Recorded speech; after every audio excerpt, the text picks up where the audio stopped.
Hello everybody and welcome to Decoding the WSL, the podcast dedicated to the stats and facts in the WSL. The league is back and what a start we had this weekend. There's been 18 goals, a record-breaking hat-trick, red cards, penalties, and in this episode we're going to be analysing it all. It's Monday the 23rd of September and I'm your host, Sam Biccarino.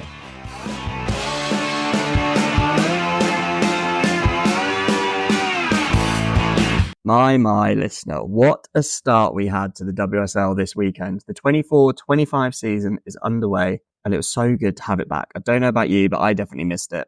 In today's episode, we're going to be reviewing Gameweek 1. We're going to be having a look at each match individually, taking a few of your questions that you've sent in through social media, and of course, chucking a few stats in as we go.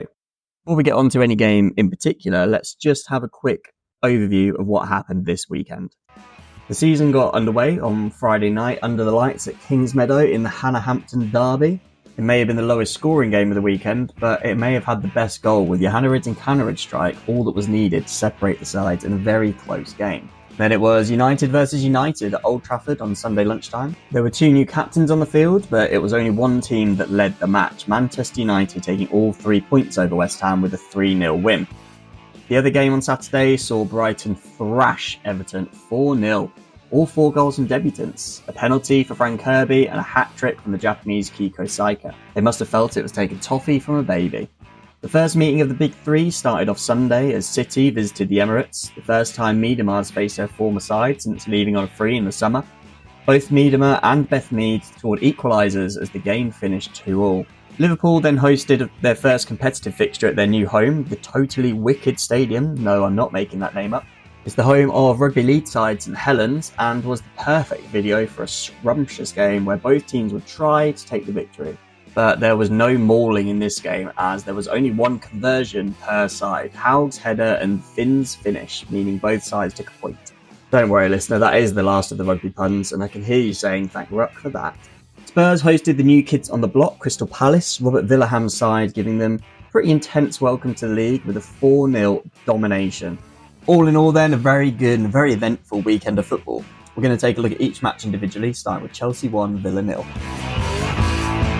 I don't know about you listener, but I quite enjoy a Friday night league game. So 7pm, BBC 2 on Friday night, I was sat in front of my TV, ready to watch two teams with brand new managers. Got Sonia Bonpastor in the Chelsea dugout and Robert DePaul at Villa take on each other and see what was going to come. The match obviously finished 1-0, as I mentioned in the intro, with Johannerid and Kannerid strike, cutting in, finishing on her left foot past Sabrina D'Angelo. That was the 9th time that Chelsea and Villa have faced off in the WSL, and Chelsea have won all 9 with a combined score of 24-1. Now, we know Chelsea have been a very good side for quite a few years, but Villa seem to have really taken a step up this pre-season, especially compared to last season. So don't expect that one-way head-to-head record to continue for too much longer. I actually thought Villa played very well in this game. They had 5 debutants in total. The one that caught my eye the most was Paula Tomas. I thought she was potentially Villa's best player.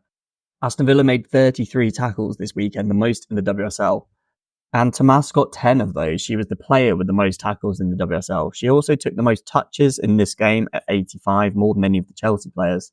And I think just generally she made quite a big impact. She came up face-to-face with Lucy Bronze quite a lot and I think probably had the better of it. But obviously it was on the losing side in the end. Another player who I thought stood out quite a lot was Lucy Parker. Now, this was probably one that was more the eye test than the stats. Parker did make a lot of blocks this weekend with 5. There were 2 shots, 2 crosses and a pass. But it was really the eye test that I thought meant that she stood out for me. She was up against Myra Ramirez, which is no easy task. I think you've seen many people get beaten by her. Just think of that Man United game at the end of last season. But Lucy Parker did a fantastic job. Her physicality was fantastic, but you need more than that to keep a player of Ramirez's quality quiet. She was brilliant at positioning herself. She knew when to put the tackles in and when to stay stood up. And I just thought all in all, she had a fantastic game and I'd imagine will be one of Villa's most important players going forward this season. A couple of other stats about Villa. They had the second lowest XG per game in away matches last season, less than 1 at 0.85. So that's obviously a very poor record in a league that has a lot of goals. Friday's game was even worse at 0.67 XG accumulated. You've got to take that with a pinch of salt because it is Chelsea away. It's going to be one of the hardest games of the season for them, but probably not what they wanted to start the season off. And they'll be hoping that with one or two more away games, they can get above that 0.85 because scoring in away matches was a real difficulty for them last season. It held them back. But if they can overcome that this season under DePaul, they're going to be fantastic. I would say that 0.67 XG was not through great chances, but actually through a lot of worse chances. Villa had the most shots of any team that didn't score this weekend, 13. So they were having pop shots from distance, probably because Chelsea defensively were very solid. I know Khadija Buchanan had a brilliant game, made it difficult for Villa to get any good shooting opportunities away. The last thing I want to mention about Villa specifically is Sabrina D'Angelo. I, for one, actually thought Annalise was going to be Villa's number one keeper this year, but Sabrina D'Angelo put in a brilliant performance yesterday and I think deserves to be between the sticks. One stat where she stood out was her long passes. It's obviously a tactic of Villa that this is what they want to do, and it's partly the press of Chelsea as well, but she completed more long passes than any other player in the league this weekend with 12. The next highest was Gemma Bonner and Myla Tissier on 9, so it's not just a case of Van Domselaar's gone and, they've taken one of Arsenal's players. They weren't really playing a lot because they needed someone. She's actually putting in some really good performances now. And if she can keep this up, she may well keep the gloves, like I say. In terms of Chelsea, you would think that winning a game at home with a clean sheet at the start of the season would mean there's going to be loads of great stats about them. But across the league, they didn't actually stand out for much. The only metric where they stood out in a positive way was actually interceptions. They made more interceptions than any other team with 23. 6 of those being Sjoeke Nusken, who leads the interceptions table in terms of players.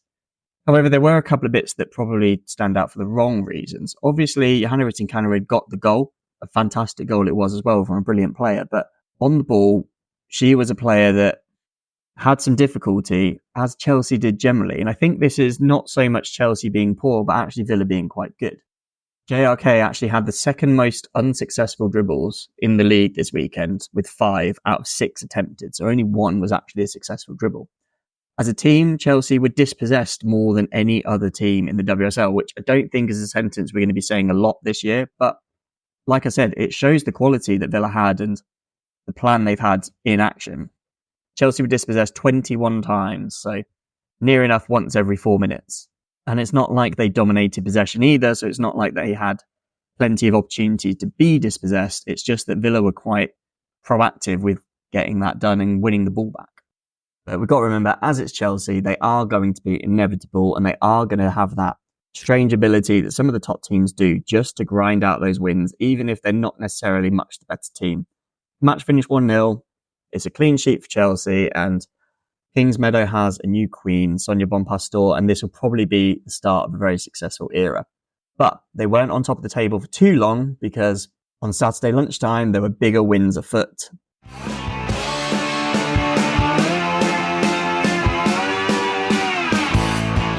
Yeah, Saturday started with a midday kickoff with West Ham visiting Old Trafford to face Man United. A big moment for Myla Tissier being the new captain of the club. And it was a very successful first match because as captain of the club, leading the team out at Old Trafford for the first time in a competitive game, they were comfortably the better team against West Ham. And I think were quite good value for a 3-0 victory. You could maybe argue that West Ham were unfortunate to concede 3 goals from the chances Man United had, but nevertheless, Man United was still the better team and deserved the win. I think a good stat to show Man United's dominance in the game was that West Ham made the most clearances in the WSL this weekend with 27. That's a lot. Almost 1 every 3 minutes. And Amber Tissier has the joint most clearances in the league with 9. So Man United had the ball a lot in West Ham's sort of close to their goal. And West Ham were panicking because that's what you do. That's why you would need to clear the ball rather than trying to play out. A mixture of panicking and the fact that Man United's press was good enough that West Ham couldn't actually play out very effectively. I've had Caroline get in touch on Instagram to say, I'd love to know how Manchester United performed in terms of key data sets. Well, if you want to know how someone's performed in terms of key data sets, obviously this is the place to come to. And Manchester United did really well. So if we look at sort of the more traditionally key data sets, things like how many shots they had, 14 against West Ham's 7. how much possession, 56% against West Ham's 44%. You can start to tell the story already about which team dominated proceedings. Probably also unsurprising to hear that Manchester United attempted way more passes, 443 compared to 355, and were accurate, therefore, a lot more of the time. In fact, 349 accurate passes Manchester United made compared to West Ham's 270, around 80 more. Man United also had 11 key passes compared to West Ham's 4, so I'm just reading these off, but you can tell for every single one, these are important stats, especially in possession, and Manchester United are winning. Actually, out of possession, it wasn't that much different. Tackles was 26 against 25. Dispossessions, 18 against 16. So defensively, both teams are about the same, but Manchester United were just a lot more effective when they had the ball, and they had the ball a lot more as well. Before I get on to some of the other stats, I want to go on to something a little more tactical and actually the team selection.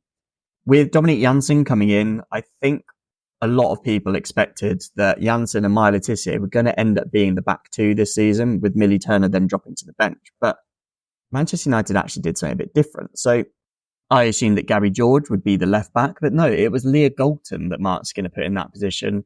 Millie Turner and Maya Letitia in the middle, and then Dominic Janssen also started, but in midfield. Her and Lisa Nelson sort of sat in front with those screens in front of the back four, which allowed Grace Clinton to bomb forward a bit more. Ella Toon on the left, Jace on the right, and Turland up top. Now, I don't know Mark Skinner. I don't know what he's thinking. I don't know if this is something they're doing for West Ham specifically, or if it's going to be something throughout the season. Maybe they're trying to get the best out of Jace this season, because I thought she looked much better player this weekend than she did all of last season. Jace is a fantastic player, was a fantastic player before she came to Manchester United. Some players take longer to settle in than others, but Manchester United fans will be hoping that Jace has now settled in. A post I put out on X or Twitter got quite a lot more traction than I thought it would when I said that Jace has now equalled her best WSL goal scoring tally in a single season of 1. Last season, she just did not hit the heights that people expected her to. She was a good dribbler, but only really got good dribbling stats through quantity and not necessarily quality, because her success rate wasn't that good. She just attempted a hell of a lot. But albeit it wasn't against the best opposition in West Ham, and she is looking a bit more like the player Manchester United hoped they would get when they signed her last summer. And she also hit the bar from an overhead kick, so she's trying to score more, and I'm sure she will as the season goes on.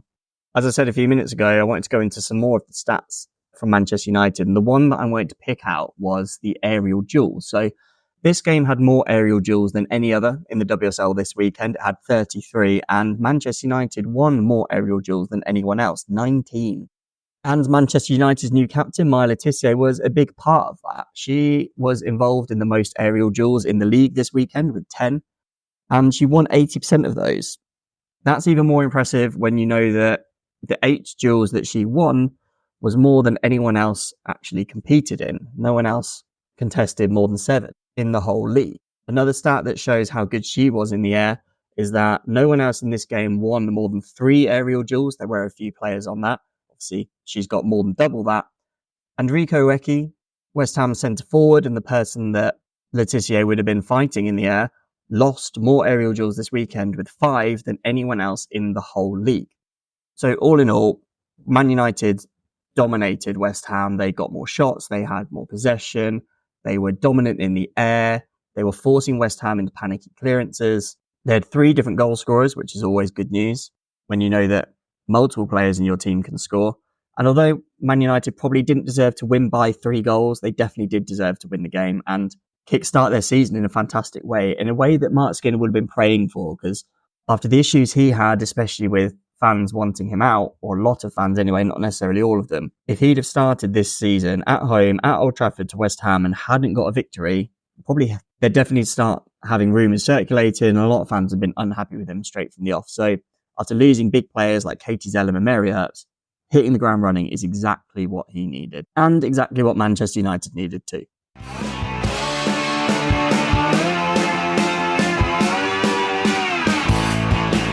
Now, the other game on Saturday, 12:30 kickoff, saw Beatrice Sarri go back to her old club as Brighton beat Everton 4-0 in Crawley. All 4 of Brighton's goals were scored by debutants. There was a debut goal for Frank Kirby with a coolly taken penalty.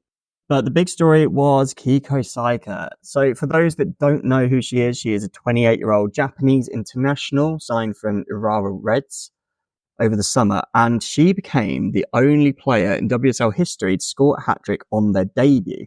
It was a great hat-trick as well. If you haven't seen the highlights, go find them on YouTube or on the iPlayer, because it was a hat-trick to remember. They weren't just little tap-ins like a lot of goals are in the modern game. There was a lob from quite some distance for her first goal.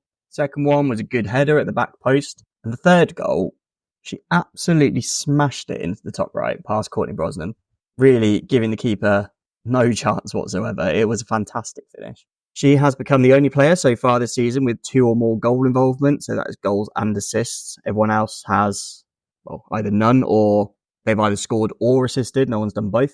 And 2 of those goals, not the header, you'll be surprised to hear, but the smash into the top corner and the lob were both from outside the box. And as there have only been 4 goals from outside the box in all of the WSL this weekend, that means 50% of the goals scored from distance have been from Kiko Seike. So I don't think that'll be something that she continues throughout the season, scoring half of those goals. But I'll tell you what, it's going to be entertaining going to Brighton games if it is. If we take a look at her XG numbers, you'll see that she is by far and away the most clinical striker in the WSL this season. So I'm going to assume if you've listened to the podcast before that you know how XG works, but she got her 3 goals you would expect from 3 XG, but no, she got it from just 0.37 XG. So from the 4 shots she had in the game, obviously only one of them didn't go in, but you wouldn't have even expected her to score 1 goal given the difficulty of the shot she had, never mind scoring 3. That means she has an overperformance on her XG of 2.63, which is huge considering that she's only got 3 goals. The next highest in the WSL is 0.94, which is Leah Galton. Obviously, that's always going to come when you haven't got players on more than 2 goals. As we get through the season and people obviously score more goals, we will see that change a little bit. But that 2.63 overperformance on XG, if we put that into last season in the list of goal scorers we had, she would be the 8th best player over the course of the season. Obviously, you may expect that 2.63 to increase as she gets more games, eventually gets more goals from, not quite as much XG. But yeah, there are only players like Bunny Shaw, Lauren James, Elizabeth Turland, Aggie Beaver-Jones, Lauren Hemp, Nikita Paris, and Marie Herbinger that would have been above her if she had that last season. And obviously, that's only after 1 game. Who knows what's going to happen after 22? So it's going to be an exciting season to see how she plays. It's a really big overperformance. She probably won't keep that up. But if she can be a good clinical striker and have the same impact that she has done in that first game, or even half the impact, Brighton are going to be in for a good season. With help from Kiko Seike's hat-trick, Brighton are actually the only team that have overperformed their XG by more than 1, with 1.89 overall. Obviously, other players take shots as well that don't quite go in, but one player that did was Frank Kirby. She scored on her debut, was given the trust from the penalty spot, and what I thought was probably for her standard quite an easy penalty to score, because if you watch it back, I think Courtney Brosnan moves quite early. Frank Kirby's obviously very good at penalties. She's going to be able to change direction at the last minute if she needs to, and in this case, I don't know where she was trying to aim in the first place, but it was coolly dispatched, and Brighton really got all of the positive stats out of this game. Everton, surprisingly, looking at the numbers, didn't have the worst game. It wasn't fantastic because, they did lose 4-0. Let's not hide behind that and say that it was close. But a lot of the stats are actually similar to the Man United game that we spoke about earlier. So possession-wise, it was about 60-40. Total shots were 14-7, which is the same as before. Both teams had a higher pass success rate than Man United did. And then similarly with the last game, tackles were about the same, 24-27, dispossessions, 11-13. So Brian Sorensen's side, as we kind of expected, especially in away games, might look to get there and sit and frustrate the opposition.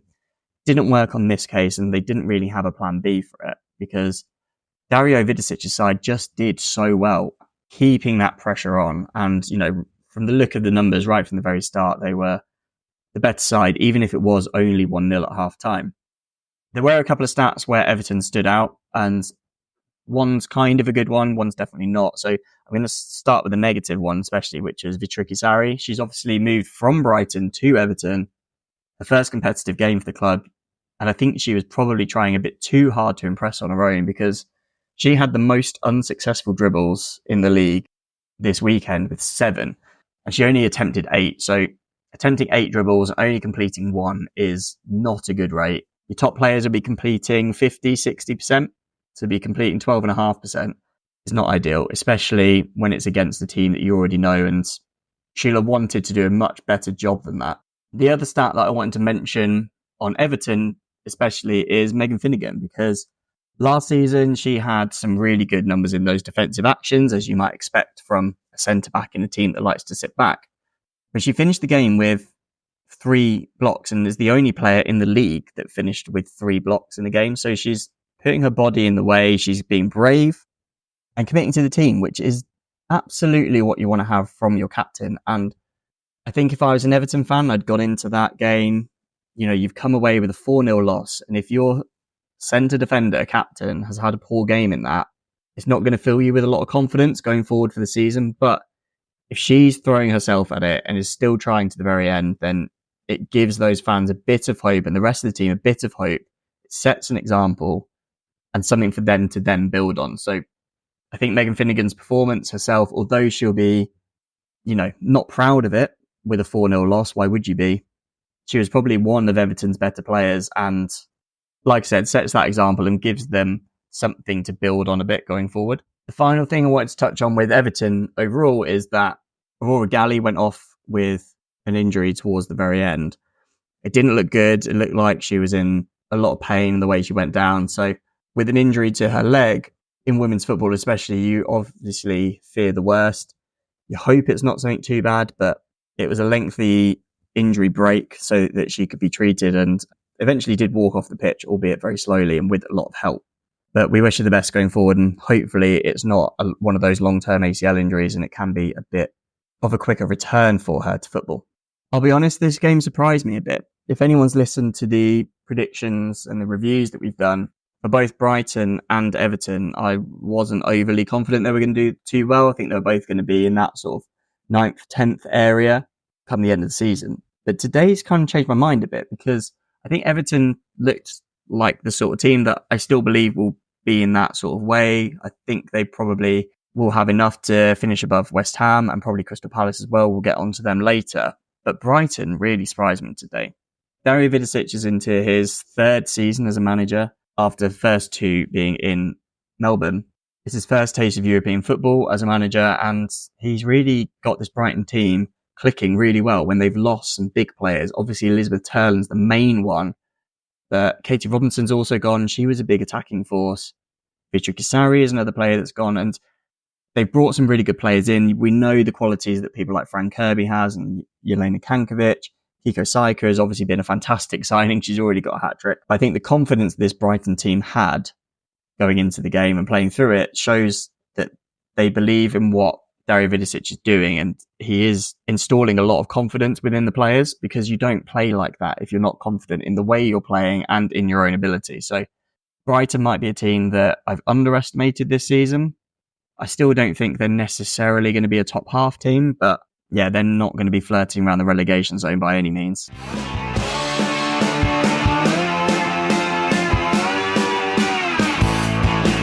Now, on to Sunday's games, and we're going to start with the first game of the day. And the game that I went to, I had a fantastic time at. It was the first time that I've been to the Emirates since COVID. But as an Arsenal fan, I was thrilled to be there. And although it wasn't the result that we wanted in the end, it was still a great game of football. Obviously, the Viv Miedema derby, that was the big story behind it. She'd come back to her former side after 7 years at the club. Obviously, her partner, Beth Mead, was still playing at the club as well. She got a goal in a match that finished 2-2 in the end.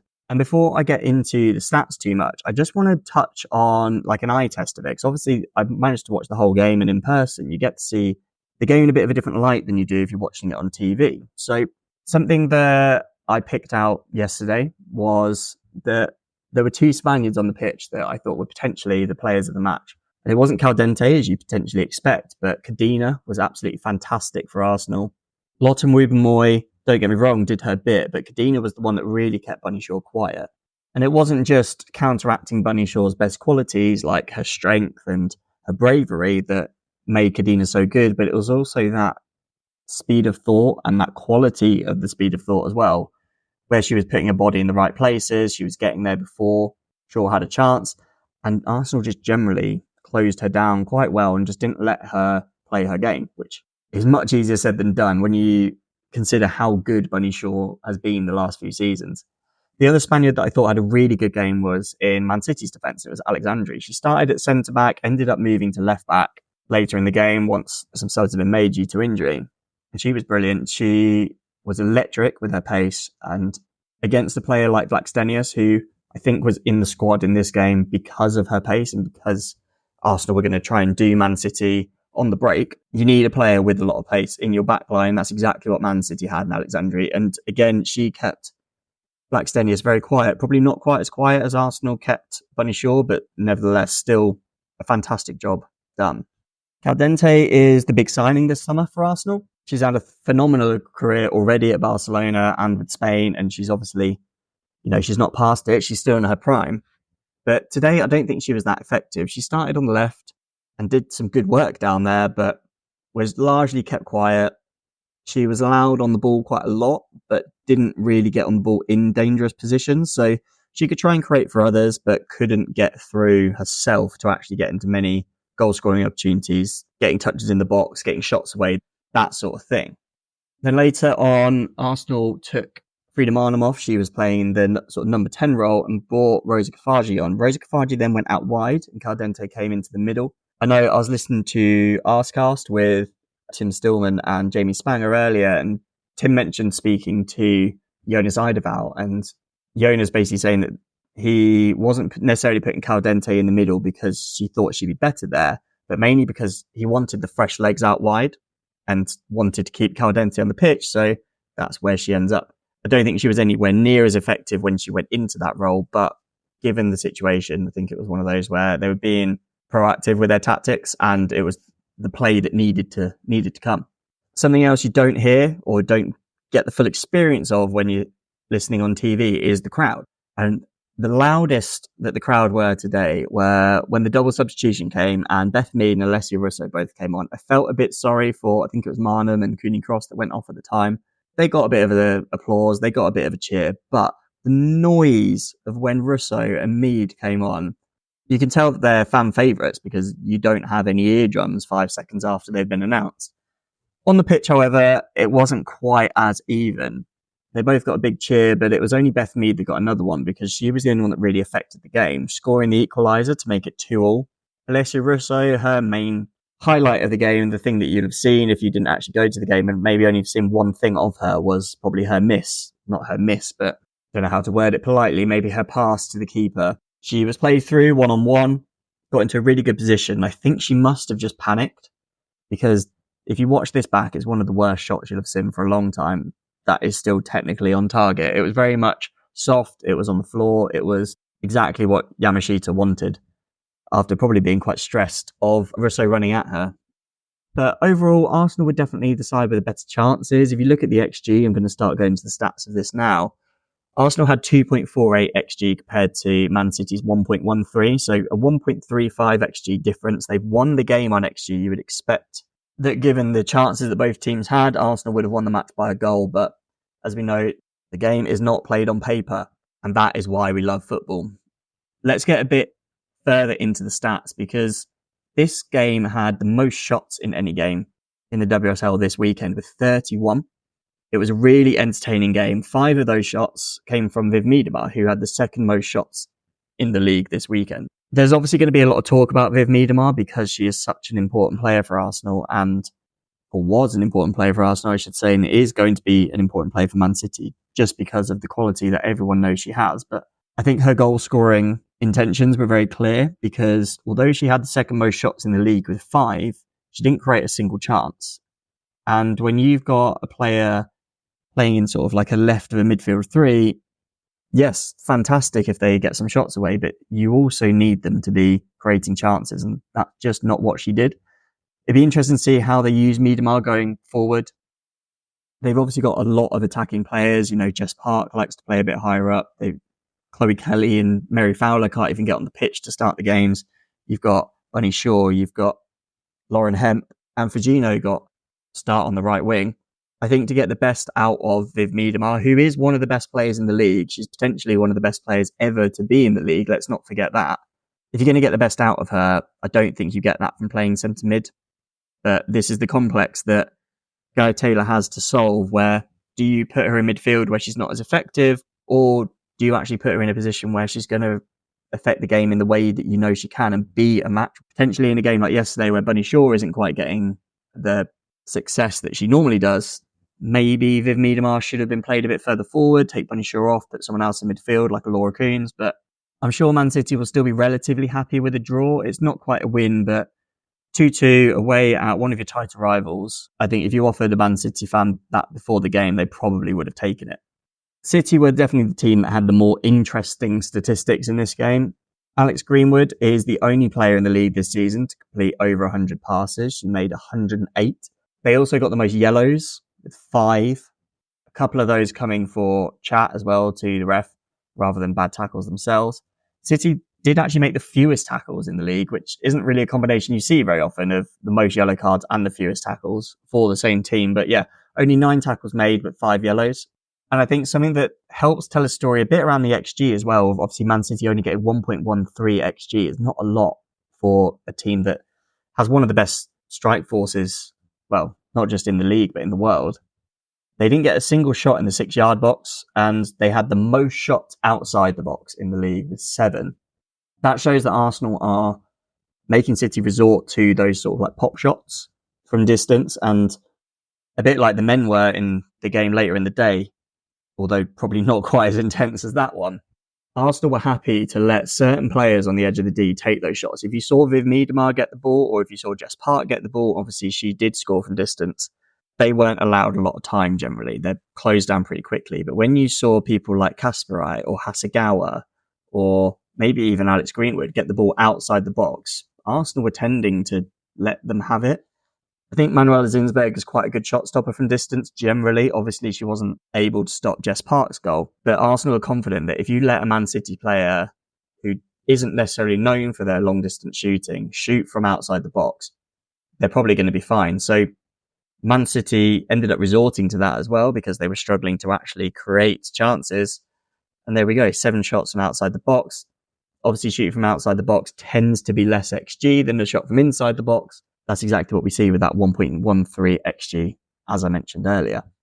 The only other thing that I thought was interesting with Man City's play was that Lauren Hemp was the only player in the league to be caught offside more than once this weekend. And that kind of surprised me because offsides happen all the time in football. You get a lot of teams trying to get in behind, but this weekend wasn't necessarily the case. And I don't know whether it's necessarily Hemp being caught offside a lot. Obviously, twice isn't that many. Or if it's teams playing in a slightly different way and being a bit more cautious at the start of the season. So that was just one I wanted to highlight because although it's not a massive stat right now, you know, Hemp was caught offside twice in a game.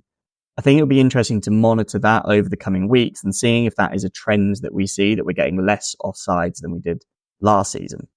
Finally, before we conclude our little roundup of Arsenal Man City, I've got a question from Gabriella on Instagram, which is quite simply, why was Keating benched? And it's a great question because statistically, she was the best keeper in the WSL last season. She had the highest goals prevented. She made a lot of saves. She was obviously on the pitch all the time. She played every minute.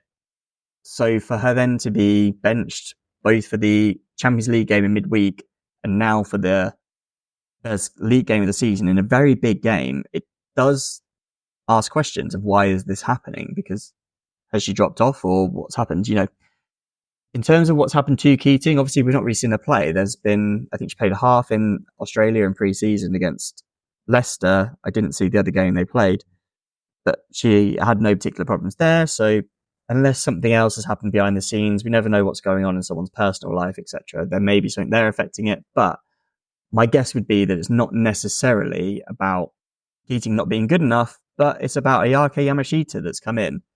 She's someone that I think a lot of fans of the WSL won't know that much about because she's been playing in Japan, but she's 28 years old. She's Japan's number 1 keeper. She's played in all 4 of their Olympics games. And in the Japanese league, she's won 6 league titles and also 8 domestic cups. In the league, she's been in the team of the season for 7 of the last 9 seasons and was the player of the season in the 2021 season. So if you listen to the Man City season preview we did, you'll have heard me say that I don't really know where she's going to fit into the squad because Keating's been so good. Why would you drop her? But at the same time, you're not going to have an experienced player like this who has played at a really high level. You know, she's been Japan's number 1 as well. 28 years old. She's not going to come over after so much success to sit on Man City's bench. But at the same time, yeah, like I say, why would you drop Keating? So it was always going to be a bit of a balancing act for Gareth Taylor to keep both of these keepers happy, which is no easy thing to do, whatever the position. And it'll be interesting to see how this goes throughout the season. Is Yamashita just now Man City's number 1? Is she going to play all the time? Are they going to rotate round? Might we see Keating in midweek? Might we see Yamashita again in midweek and then Keating next weekend? Who knows? Only Gareth Taylor does, and the rest of his staff, I guess. But to answer your question, Gabriella, why was Keating benched? I don't think it's because Keating's bad. I think it's just because Yamashita's really good. Let's not forget that Arsenal did underperform their XG this weekend, so that is in part due to Yamashita being a good goalkeeper. We did obviously see some easy saves for her, like Russo's shot, but Stina Blackstenius had a good one-on-one opportunity, took a bit of a poor touch, but still got a good shot away and made Yamashita make quite a good save.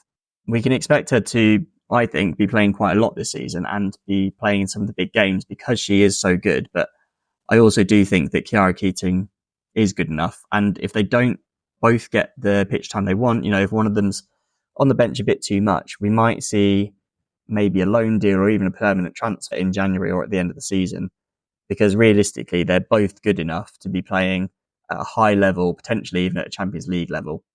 Another question we've had is from Placaben on Reddit, which is, should Laura Blinkendal-Brown go out on loan to get some game time this season?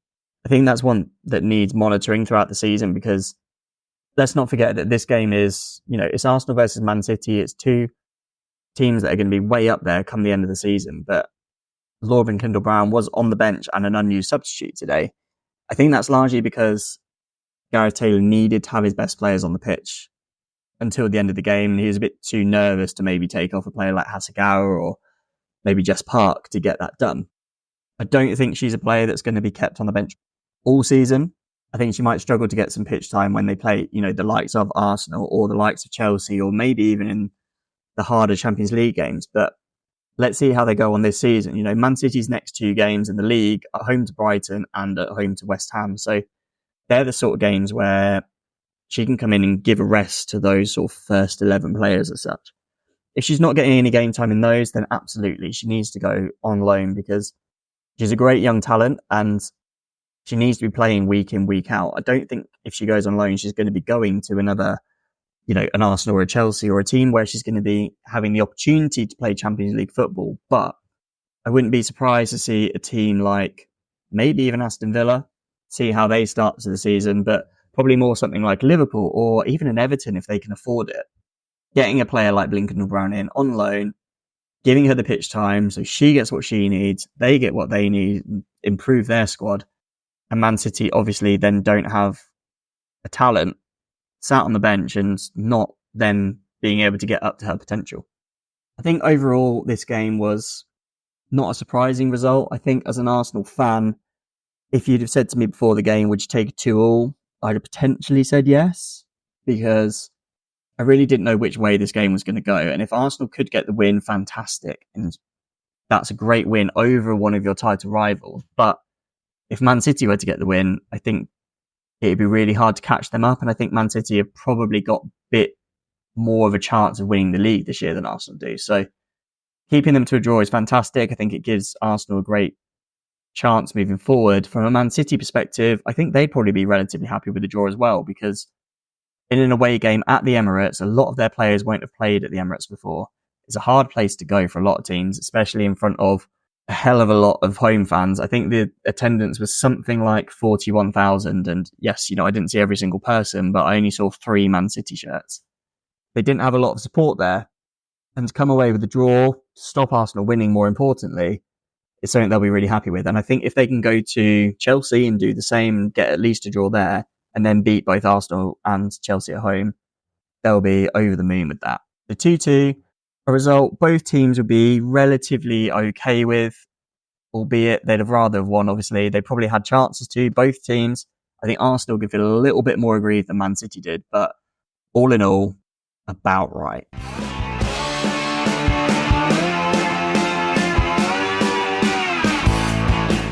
Now we're on to the last couple of games, which were at 2:00 on Sunday. We're going to start with Liverpool-Leicester. So this finished 1-1 in the end. It was a game where I think after watching the highlights and looking at the stats, I think a draw was probably a fair result. Liverpool had a lot of their better stats within the game. So they had 61% possession to Leicester's 39. They had 12 shots to Leicester's 7. They completed more than double as many dribbles, 16-7. Pass success was 82% compared to 72. These kind of stats that all just show that, especially on the ball, Liverpool were just that bit better. But in terms of actually generating some good shots, there wasn't that much in it. Leicester City had 0.38 XG in the end compared to Liverpool's 0.83. So both of them on less than 1, and you wouldn't be surprised if they hadn't scored. But there were obviously some inevitabilities within that. And one of the inevitabilities was Sophie Roman-Haug. She contested more aerial duels last season than anyone else. She actually contested over 100, the first player in the WSL to do so. So you'll be unsurprised to hear, if you haven't seen the highlights already, that she scored her goal from a header. I think it's probably one of those that if the women's game had VAR, it might have been ruled out, because you can see a shove on Sophie Howard when they're both going for the ball, but you've got to play the game as it is. I think you can see from some of the stats within this game that Matt Beard's Liverpool are going to be trying to play a similar way they did last season with those aerial duels. So looking at some of the stats from WhoScored.com, there were 22 offensive aerial duels from Liverpool and only 7 from Leicester. So that just shows that is exactly what they're still trying to do. And by playing Sophie Roman-Haug up top, they're still trying to go the same tactic of last season, get the ball into her and let's see what she can do. As I mentioned a moment ago, Liverpool had 61% possession in this game. This was actually the most possession that any team had in the WSL at the weekend, which isn't necessarily what you expect from a Matt Beard Liverpool side. Some other stats that I found that I thought were definitely notable is that Liverpool had the most successful dribbles in the WSL this weekend, with 16 out of the 29 attempted. And Lucy Parry, the right back or right wing back, had the most successful dribbles for a player with 6. If we look a bit deeper into the stats, you can definitely see that Liverpool are trying to go down the wings when they're attacking, because 73% of their attacks went down either the left or right side, only 27% going down the middle. So that kind of goes into what we said a minute ago, that they're trying to get down the wing and then they're going through that bit where they're putting the crosses in. Let's get Sophie Roman-Haug in the box, get a head on it, and let her do what she does best. Those successful dribbles for Liverpool that I've just mentioned kind of lead on to a negative stat for Leicester, which is that CJ Bott and Janice Cayman, the left and right back, have the unfortunate accolade of being the players that have been dribbled past the most times in the WSL this season, with 4 each. Not ideal. Leicester, while we're on the negative stats for them, also had the worst pass completion in the WSL with 72%. And a stat that is not necessarily a negative, because a lot of the time these are needed, but Sophie Howard has the most fouls in the league with 4, and the joint most clearances with 9, which kind of shows how Liverpool were attacking Leicester and putting them under so much pressure that someone like Sophie Howard, who's quite an important defender for Leicester and performs a lot of their defensive actions, is needing to foul and needing just to make clearances rather than trying to play it out. Jutta Rantala was the player that got Leicester's goal, but there was a negative stat for her as well, in that she was the player that was dispossessed more than any other player in the league this weekend, with 6 times.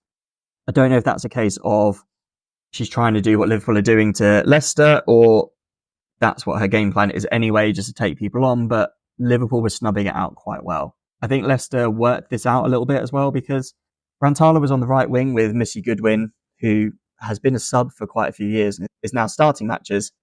She was playing on the left wing, and 44% of Leicester's play went down that left wing. So whenever they got the ball, almost half of the time, rather than going down the right to Rantala, who is their most notable and probably star player, or going straight through the middle, they were going down Missy Goodwin down that left wing, and I guess Janice Cayman down there as well. The final stat that I wanted to touch on before I get to listener question was probably my favourite stat that came out of maybe even the league this weekend, which is that One of the Leicester players has the most aerial duels while still having a 100% win rate. So this player has contested 4 aerial duels and has won all 4. And you might be thinking that's, maybe someone like Sophie Howard or maybe Naomi Mouchon up front. But no, it is 5'0" Yuka Mimiki, who is playing in a sort of advanced midfielder role. And to be honest, I'm all here for it. I don't think there's going to be many other matches this season where a 5'0" player goes into 4 aerial duels, wins them all, and no one else can beat that record. I think it's fantastic, and just wanted to touch on that because, it's just an enjoyable stat. I will go on to our listener question now, which is from Yannick on Instagram, which is, how do Leicester get control of the midfield in games when they're up against, quote, stronger sides? To be honest, I think the answer is that they don't. I don't think they need to. If we look at, like I mentioned earlier, how much of the play went down the left, and quite a lot of it went down the right as well. In fact, 78% of their play went down one of the wings. And I think you should just expect more of the same, not just for Leicester, but generally the lower teams in the league. They're not going to have the quality of like a Chelsea or a Man City to just go through you and break you down with intricate passing and things like that. The easier way for them to beat teams is to sit back and attack down the wings and counter-attack. And to do those sort of things, you don't necessarily need to control the midfield. It'd be interesting to see how Mikel manages Leicester going forward, because she took her last club from a sort of lower end of the league to a top 4 club in a few seasons. And if they're going to end up doing that, they may need to be a team that does start controlling the midfield. But for now, especially this in their first season with her, I don't think they need to. And I think if we look at their average positions from the match yesterday, you can go and have a look at them online, look at somewhere like SofaScore or WhoScored.com. But look at their average positions, and they're very spread out. They're not necessarily hugging the sideline all game, but they're certainly closer to the sideline than they are to the middle. And if there's only really Ruby Mace that held her position in the middle of the sort of midfield players anyway. Sam Tierney went a bit wider and Yuka Mimiki went a bit wider. As well as, to be honest, the 2 centre-backs. Thibaut and Howard are used to playing with each other in that back 4 and are probably a bit more aware of each other than, a brand new centre-back partnership. So they know how wide they can go and still be able to close that gap in the middle. And I think they did that well, because Liverpool didn't really get proper chances at counter-attacking through the middle like that. But they're quite wide. Their average position is still quite wide, despite the fact that they weren't actually in possession that much as well. So, to answer your question, Yannick, how do Leicester get control of the midfield? Well, I don't actually think they need to worry about it, because I don't think they should, not to start with anyway. In future, they probably need someone like Ruby Mace stepping up, which she will now that she's getting proper pitch time after some years at Man City and Arsenal, not really getting good run in the team. But Sam Tierney is going to be very important to that as well. She can sit in that holding role, and they might end up going for more like a 4-2-3-1, where they have Tierney and Mace in that holding position and Mickey in front. They've also got Takarada that can come in. She's very good at controlling play, especially if they've got one of those sort of games where they feel like they need more midfield players rather than Mimiki, who goes forward almost into that front line more often. I wouldn't be surprised to see at some point a Tierney, Takarada and Mace midfield 3, and that is then when they're going to control the game in the midfield, if they feel they need to do that. But like I say, I don't think it's going to happen very often, because I just don't think they need to. In terms of the final result and how the game went, I'm not too surprised by it. I think 1-1 was a result that many people would have predicted before the game. I think Leicester have improved over the summer, both with Amandine Mikel coming in. She's a fantastic manager, but also with the players that they've now got, like Naomi Mouchon, and the players that they've already had, just improving that a bit more. I think someone like Julie Thibault, Mimiki and Missy Goodwin and even Jutta Rantala are only going to improve the more they play. They've still got players like Pelgando, who got a few minutes a day, and they've still got players like Shannon O'Brien, who is still out injured at the moment, but is hoping to come back soon. And then when you balance that out against the fact that Liverpool are probably slightly weaker, I know they've spent big money on getting their record signing Olivia Smith in, but they have lost Missy Kearns, and I don't think you can dismiss that as a transfer that won't matter that much to them. She was a huge part of that club and has been for quite some time, both in the Championship and then getting into the WSL and into the top 4 last season. So that's going to be a transition period for them. Yes, they've got Evans come in. Yes, they've got Smith come in, but they're not a team with the quality that they can just brush aside someone like Leicester. And I think 1-1 is probably an expected and a very fair result given this game.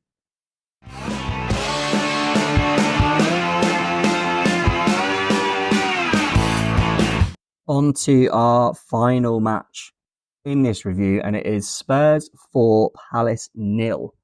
I imagine Crystal Palace wanted to come into the league, make a bit of a statement and say, look, we're here. We're not just like Bristol where we're going to come up and go back down, but we're going to be here and we're going to be here to stay.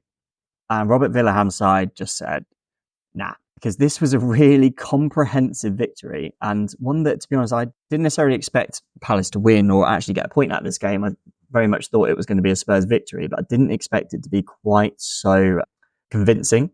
The debutante, Hayley Raso, opened up the scoring in the first 20 minutes, where it remained 1-0 till half-time.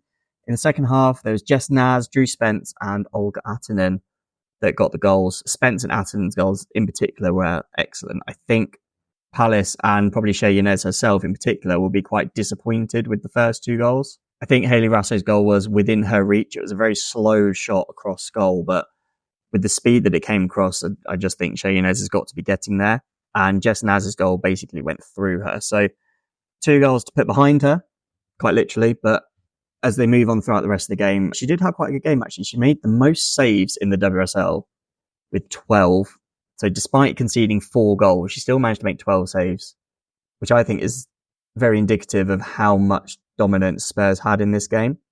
I'm just going to kind of rattle through a few stats to start with, and it will show how much dominance Spurs had. So, like I mentioned, Raso got her debut goal. She also had the most shots of any player in the WSL with 6. She also drew the most fouls. 5 players drew 3 fouls. That is across the league. Raso drew 6. So she was very much a threat for Palace, and they clearly felt there was only really one way of dealing with her. In terms of the number of key passes, Spurs have the 3 players in the league with the most. Drew Spence had 5. Amanda Nilden, who walked away with a black eye at the end of the game, and Evelina Simonen both had 4. Players that accumulated XG, 3 of the top 5 in the league play for Spurs. Jess Naz had 1.12, Martha Thomas 1.08. They were the top 2. And then Hayley Raso with 0.71. Spurs also had the most shots in the league with 26. The next highest was Arsenal with 16, like 10 behind. Palace had the fewest shots with 4. Spurs also had the most shots on target with 17, which was more than double anyone else. Brighton were the next most with 8. Palace didn't have any shots on target and were the only team not to make a shot on target. Perhaps unsurprising to hear that Spurs had the most XG, 3.82 in the whole league. Palace had the lowest as well with 0.14. So with all these stats, you can just see that Spurs are much the better team and were much in control of this game. You can see that with the pass completion as well. Spurs' 88.3% pass completion was the most in the league. So those were all stats that I think I was unsurprised to see when I saw that the result was 4-0, and I saw these stats before I'd actually looked at the highlights. But then something that really jumped out at me was the person with the most touches in the game was Amy Everett, the Crystal Palace centre-back. She had 101 touches throughout the game and was also in possession of the ball for 9.1% of the game. So Palace is, 48% possession, not far off half and half between Spurs and Palace. She was on the ball for quite a lot of the time, more than any other player on the pitch. So a bit of a quirk in the data, but also I think it shows that Palace very much trust her and will likely continue to use her as a main outlet going forward. The last bit I wanted to touch on before we get to listener questions was Brooke Aspin.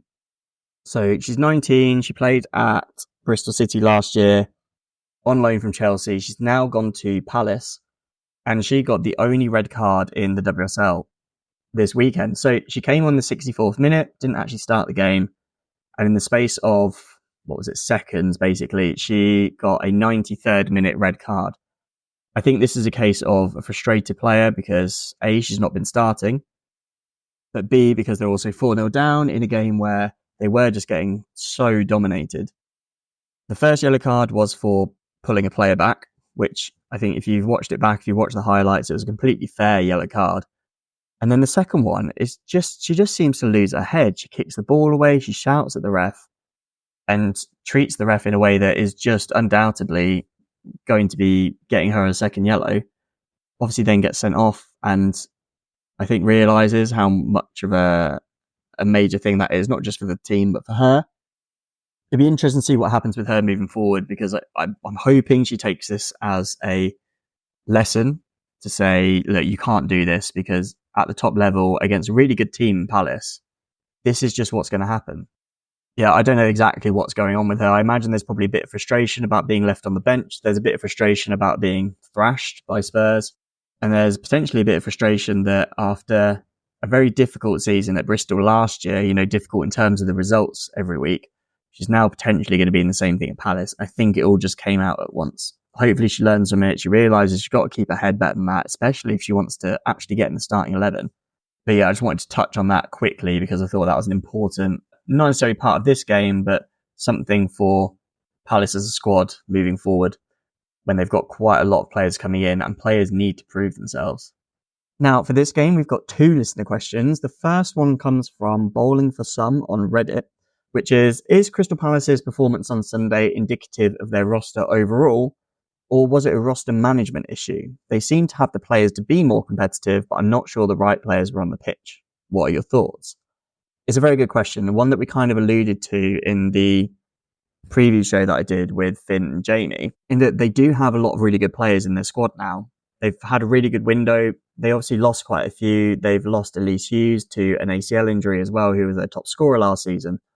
But they brought in a lot of talent. They brought in a lot of people with WSL experience. You think of Katie Stengel, you think of Josie Green, you think of Vege. They brought in players like India Page Riley, brought in players like Virden. They've got Shea Yanez in goal, who's obviously played a bit. But these players are not just going to come on and be amazing straight away. It's not like a game of FIFA where everyone has a rating and you put them on, they're going to play exactly that way every time. These are real people in a real situation, and you've got to realise that the players take time to settle in together. There will be ways in that each other play that at a team like Spurs, where the majority of the team was here last season, I think 8 of their starting lineup were at the club last season too. They know each other inside out, and they know exactly where people are going to run. They know the sort of pattern to play. They know how people like to receive the ball. Do they want it in front of them? Do they want it to feet? That kind of thing. Palace just don't have that yet. It's no slight on the players that they have. They just don't have it because they haven't played together enough. But that will come with time. And I think as they gel throughout the season, you start to see, maybe this return fixture, or when they start playing teams like West Ham or Everton that are going to be lower down the league and closer to where Crystal Palace will be, you'll probably see that they'll have had that time to gel and they'll be that bit better. I don't think it's necessarily bad roster management or bad roster overall. I think it's more just they haven't had the time to gel yet. And once they do gel a bit more, they will be more competitive. The right players will be on the pitch, because that's the other thing as well, that we don't necessarily know. No one really knows what Palace's best 11 is at the moment. The manager will have a good idea from last season, but there's a lot of new players as well and not really had enough time to evaluate everyone. So they will have the right players on the pitch eventually, but there's an exercise they need to go through of A, gelling together, and B, working out who the best 11 actually is, and for different scenarios, because the way they play against Spurs will be different to the way they play against Man City, which will be different to the way they play against Everton, etc., etc. The other question we've got is from Wooden Percentage 17, also on Reddit. And it is, do you see Spurs rotating goalkeepers like they did last year at times with Becky Spencer? Given her age and injury history, they look like they could be a really good side. That goalkeeper depth is my question. Thanks. Well, thank you for putting the question in. It's quite a good question, because you see a lot of teams in the league having 2 number 1 keepers, and they tend to be those teams fighting higher up the table. Spurs obviously aren't quite in that at the moment. They do have aspirations to be higher, but for now, they're not a Champions League side just yet. They are building something under Robert Villaham, and I think they have the potential to become Champions League level team, maybe 3, 4, 5 years time. But at the moment, I don't see Becky Spencer rotating too much. The other keeper they've got in is Talbert from West Ham, who has come in on a short-term loan until Christmas. I don't think she's going to be a player that's come in to be a first-team player. Otherwise, she would have signed on a long contract, or they would have got someone in earlier. I think what's probably happened is that they do need someone in. Let's get that right, because Becky Spencer, you can't just rely on one keeper all the time, not because it's her, but because you wouldn't want to just have one first-team keeper in the squad. You've got to have 2. A lot of teams have 3. And Spurs just don't really have that second keeper at the moment. So I think Talbot has been brought in purely as a backup to Spencer. I think we'll see, certainly this side of Christmas, Spencer playing every single game. But longer term, they will look to bring someone in. That is the sort of time where you may see someone like Chiara Keating come in January if she's not getting the minutes at City, because she will get the minutes at Spurs. Yes, she's not going to get a chance in the Champions League, but she knows that she's going to be probably starting every game above Becky Spencer. But again, that's the sort of if Spurs feel like they need her, if it fits in with the system. But to go back to your actual question, do I see them rotating goalkeepers like they did last year? No, I don't. I think Votakova was quite a good goalkeeper, and I think if she was getting more pitch time, she may have stayed. But Becky Spencer is the best goalkeeper at Spurs. They don't have anyone else that they're looking to for that's available at the moment to them and is a good long-term option. Robert Villaham likes to think very long-term, I believe, with the way that he works with his players and improving them. So yeah, at least this side of Christmas, don't expect a lot of rotation with the Spurs goalkeeping setup. Overall, I don't think I need to say too much about this match. I think it's quite obvious that Spurs have had a fantastic time, which I'm kind of happy about because I had Neville and Sumanen in my fantasy team, so I've got a clean sheet and an assist. Happy days. But also, mainly that Spurs have had a good start to the season. They probably expected to win this match, maybe not quite in such dominant fashion, but they're not going to complain about that. Palace are the absolute opposite, because they probably came into this game thinking that not necessarily they were going to come away with all 3 points, definitely, but they can at least give Spurs a game. And in reality, they've been thrashed. It's not good for them. It's not good for the players. It's not good for the team moving forward, but it is what it is. And it gives them something to build on now and gives those players that are new to the league that little bit more experience. And, with their very young squad as well, let's not forget that. It's just going to help them in the long term. And as I said a bit earlier, hopefully not just Brooke Aspin, but a lot of the players can use the full experience as a lesson to learn from.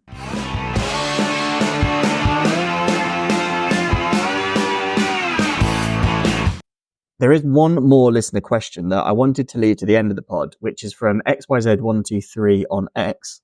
And that is, who from the team surprised positively and who surprised negatively compared to pre-season predictions? So that I can end on a high, I'm going to start with the negatives first. I don't think there was any player that was having a dreadful day compared to the pre-season predictions. Obviously, Brooke Aspin made quite a bad error.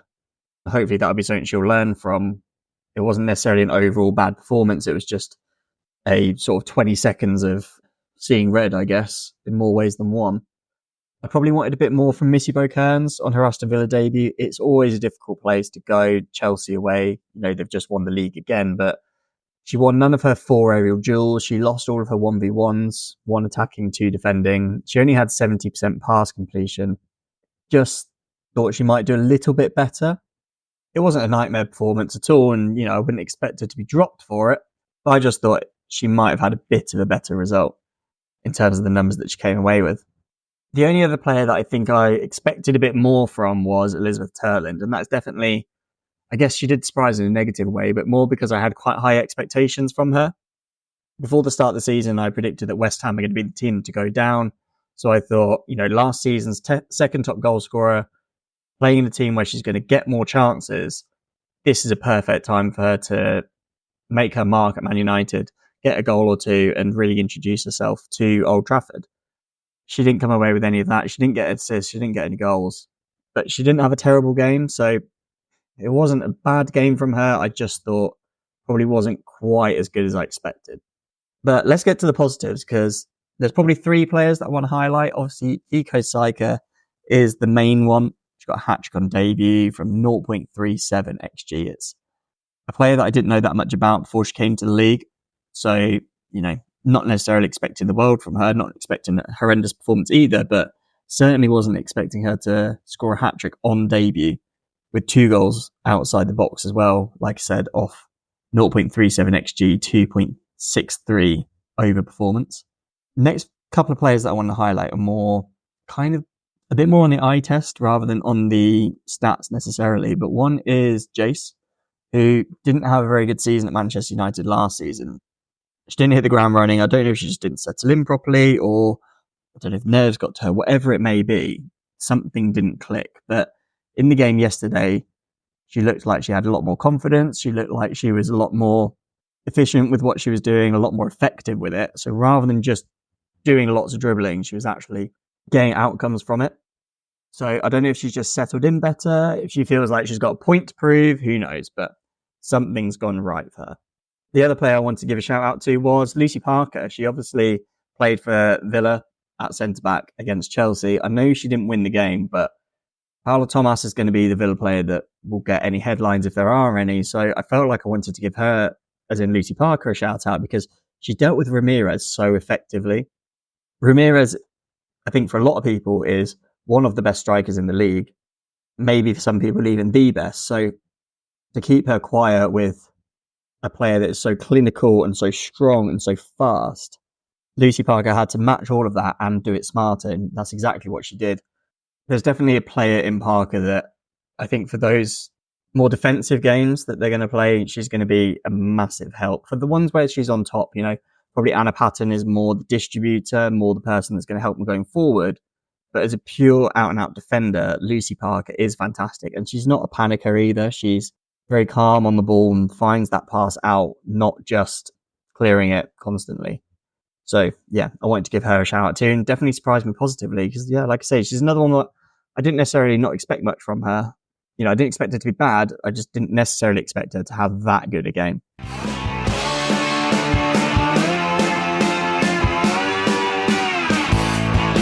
So there we have it. That is my review of Game Week 1. It's been great to have the league back, hasn't it? I know I've enjoyed it. I hope you have too, listener. Before I go, I just want to give a quick mention and a shout out to some of the guests that I've had on recently, because the Football Content Awards have announced their nominations for this year, and 5 of the guests that I've had on recently have been nominated for Best Creators in Women's Football. They're not all for the same one, but I just wanted to give them all a shout out regardless. We've got Connor Roberts and Laura Howard that are part of the All for Wofo team. Connor has also been nominated in the All for United. Freya Taylor-Hall, who's been on twice, she's been nominated with the Absolute Football podcast. They've actually been nominated in 2 other categories as well. And then finally, from the halfway line, there was Jamie Spanger and Finley Chung, who have also been nominated for this award. I think all 5 of them, they were all fantastic people to have on the pod. They were a joy to have on. And they all do brilliant work. They put out great content, slightly different styles of content, but great content nonetheless. You can vote now already for your Football Content Awards winners. Voting is open on the website if you just search for Football Content Awards. And I don't know when voting closes, but I believe the announcements are happening in November and there's a big awards evening. But I just wanted to give a shout out and say good luck to those people that have been on. It's a great achievement to be just nominated for this. So I'm sure they'll all be very happy with it. And if any of them can get a win, I'm sure they will take that as well. But yeah, best of luck. Go check out their content if you haven't already, or if you don't know who they are, and get voting as well. The only other thing I wanted to say before I go is to touch on Fantasy WSL. So congratulations to the person leading the Statorino League. Second place has 70 points. This person in first place, Sunam Rajub, has 82. Captaining Ritin Canarid probably helps with that, but fantastic week nonetheless for them. I am all the way down 22nd, which, is not too bad considering there's, I think, something like 200 people in the league. With 58 points, I'm pretty happy with that. We'll see how we go in future. If you want to join the Statorino Mini League, please do. I'll put the code in the show notes. But that is it from me today, listener. Thank you for joining me for my Game Week 1 review. You can find me at Statorino on Twitter or X. That's where I post most of my content. You can also find me on Instagram Threads now as well. There's something there occasionally. And a little bit on TikTok. If you're not doing already, don't forget to follow the podcast. Please do give us a 5-star review if you have time as well. Both following and giving the reviews really help us reach out to a bigger audience and let people know that the pod is here because we're still growing as a podcast. So your help is very much appreciated. Hope you've enjoyed listening today. Thanks for joining, and I will see you at the next one.